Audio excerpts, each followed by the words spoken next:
రాండి ఉంషిగా గార్డెన్ చూడండి. మా ఇంటి దగ్గర తేనె పట్టు పట్టింది చెట్టుకి.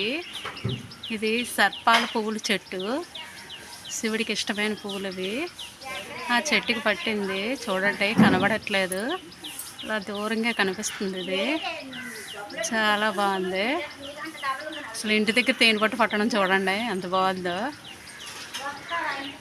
ఇది సర్పాల పువ్వుల చెట్టు చూడండి, మొగ్గలు ఎంత బాగున్నాయో. ఇదిగోండి రెండు మొగ్గలు అసలు ఎంత బాగున్నాయి చూడండి. అదిగోండి మొగ్గలు చూసారా ఎంత బాగా కనిపిస్తున్నాయో. ఆకులు పైన ఉన్నాయి, పువ్వులు మాత్రం కిందన ఉన్నాయి. చాలా బాగా వస్తున్నాయి కదా పువ్వులు. సర్పం సేమ్ సర్పంలాగేనండి. శివుడు లింగాకారం కింద ఉండి పైన మన శివలింగం ఎలా ఉంటుందో సేమ్ ఇది సర్పాల పాము ఉన్నట్టు, కాపలా ఉన్నట్టు, గొడుగు పట్టినట్టు ఉంటుందండి. చాలా బాగుంది. కానీ ఉదయాన్నే కోసారు, పువ్వులు లేవు చూపించడానికి. మొగ్గలు అయితే ఉన్నాయి చూడండి.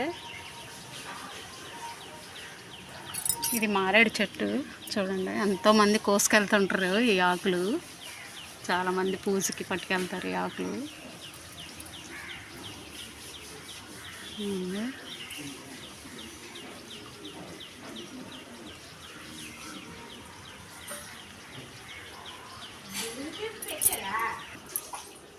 ఇదిగోండి చూడండి ఎంత బాగుందో అసలు.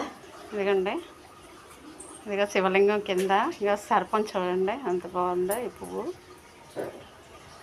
అసలు చాలా స్మెల్ కూడా మంచి స్మెల్ అండి. ఇది చాలా బాగా వస్తుంది. ఆ స్మెల్కి ఇట్లకే తేనె పట్టు పట్టేసింది ఈ చెట్టుకి.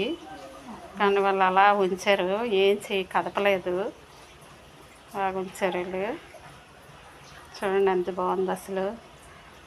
దేవుడు ఉన్నాడు అని నిదర్శనం అంటే ఇలాంటివే కదా. న్యాచురల్గా కనపడేవి దేవుడి సృష్టి అన్నందుకు ఇదొక నిదర్శనం. కాకపోతే చూడండి ఇదిగోండి శివుడు కింద ఇలాగ బడుపులాగా ఉంది చూసారా. అదిగోండి చూడండి ఎంత బాగుందో. సరేనండి, ఉంటానండి, బాయ్ అండి.